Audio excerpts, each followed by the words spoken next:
So how well do you trust these quote unquote intelligence agencies?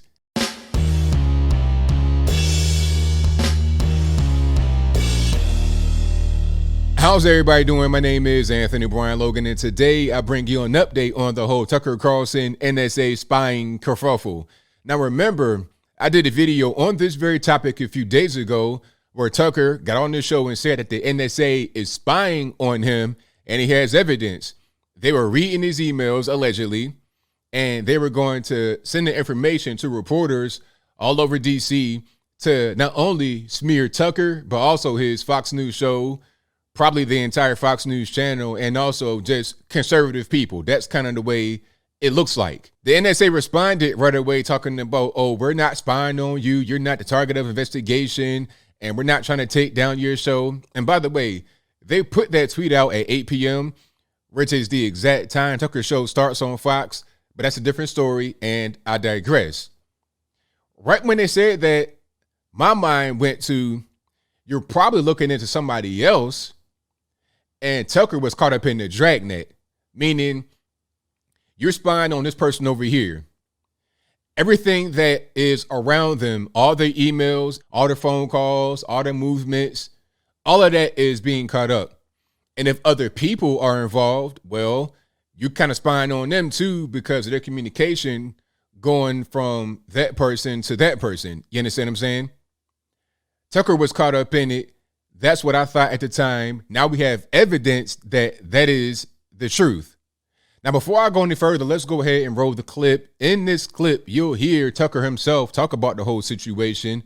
After we get done watching that, I'll come back. I'll talk about what was said there. Then I'll give you my 2 cents, my deep detail analysis, and then I'll wrap it on up with a nice bow on top.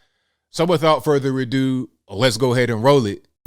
Yesterday, we learned that sources in the so-called intelligence community told at least one reporter in Washington what was in those emails, my emails. There was nothing scandalous in there, thank God. We're happy to report that.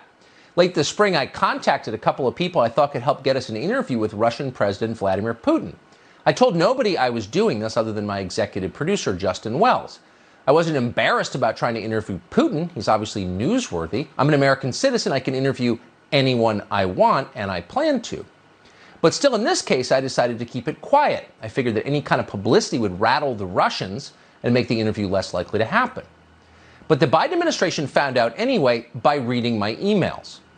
I learned from a whistleblower that the NSA planned to leak the contents of those emails to media outlets. Why would they do that? Well, the point, of course, was to paint me as a disloyal American, a Russian operative, been called that before, a stooge of the Kremlin, a traitor doing the bidding of a foreign adversary. And of course, I'm hardly the only person who's been accused of those things in the last several years. We've seen this movie several times now. At the same moment, the communist Chinese government increases its already stunning level of control over this country, our leaders prattle on about the threat of Vladimir Putin. He's an evildoer, they tell us, a totalitarian dictator. Vladimir Putin does things that no American leader would even consider. He runs domestic disinformation campaigns. He lies to the public. He punishes people for opposing him or for believing the wrong things. He even uses intelligence agencies to spy on his own citizens. Beyond the pale stuff. So no decent American would interview Vladimir Putin, at least no reporter from Fox News. That was the point they wanted to make. That's why they planned to leak the contents of my emails to news organizations. And yesterday, as noted, we learned they actually did it. Even now, some in the media are claiming that we deserve this. Emailing with people who know Putin, are you? Of course the NSA is watching you. That's what you get. But that's hardly the point.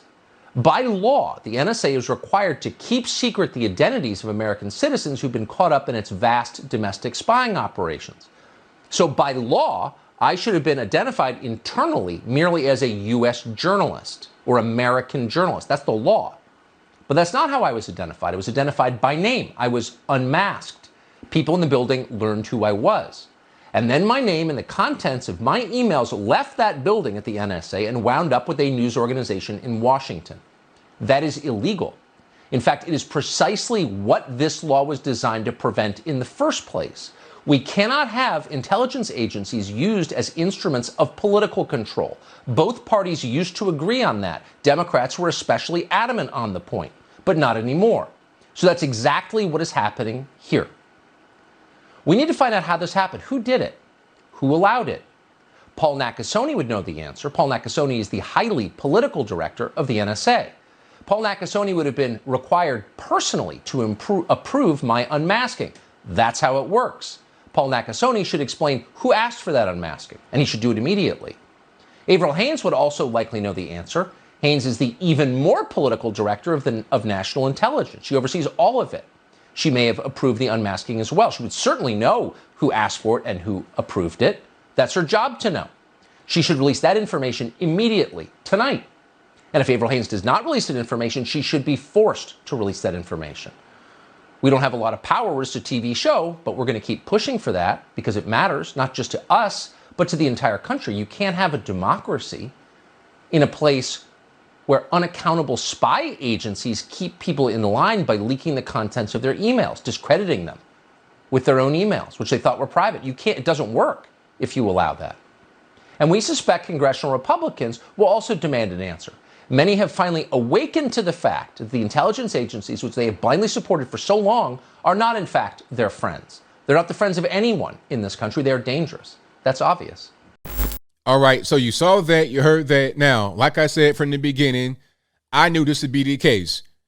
You spying on other people, you got all the information, Tucker's name gets brought up in some of the emails, and some of these really politically motivated people over at the NSA and the federal government in general, like, oh, wow, look at this. We got Tucker Carlson, Fox News. Perfect opportunity, right? Because this whole Russia boogeyman that had been created to spy on the Trump administration back when they first were coming into office with 2015, 2016, that same boogeyman you got to keep up. So what better way than to tie Fox News, Tucker Carlson, anybody that's kind of affiliated to that with some kind of underhanded thing? Here's what I believe the whole narrative was going to be. All right, Tucker, you're un-American. You're working with some Russians to try and talk to Vladimir Putin. You're doing some underhanded stuff you shouldn't be doing. Fox News is this way. Conservatives are this way. And that supports our Russia boogeyman theory. That's what the narrative appears to be to me. Because why would you unmask Tucker? Like you said in the video, normally when something like this happens and somebody's caught up in the dragnet of an investigation, some spying or whatever, quote unquote intelligence gathering, same thing as spying anyway. Usually when that happens, they refer to the person who's not supposed to be involved with the investigation as American journalist, unnamed person, person X. They don't reveal their name. But in this case, they revealed not only his name, but also what he was trying to get accomplished, and then leaked it out to the media. Now it's a story that he has to go out there and defend against, but it shouldn't have ever happened. And why is it a bad thing to talk to Vladimir Putin? Why is it a bad thing to talk to a Russian person? I can't speak to a Russian person. I go on RT and talk to them. Am I a bad person for that? Am I doing something illegal? Am I going to get sent to the gulag? Is it going to be big rocks, little rocks? I mean, what's really going on with that? I'm having a hard time understanding, but for now, I digress. The point is that plenty of stations across the nation have spoken to Vladimir Putin. NBC News did an interview with him recently. I think it might have been, June 15th? And I'll link to that video in the description box below so you can see it for yourself. It's not uncommon to interview him. It's also not uncommon to talk to intermediaries to try and secure the interview. Why is that a bad thing? They're making it seem like he was trying to cut a deal with Ukraine on an energy company because of his position in America. That'd be kind of weird, wouldn't it? I mean, if you did something like that, that'd be cause for investigation.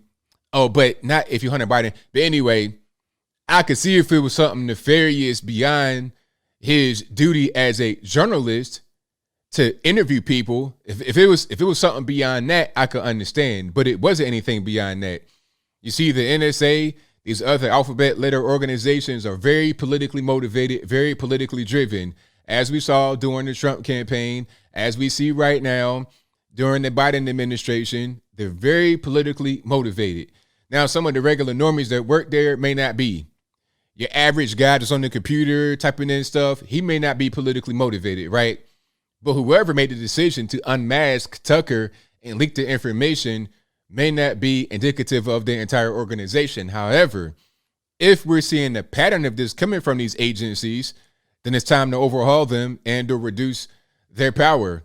That the spying and the unmasking of Americans is just too much.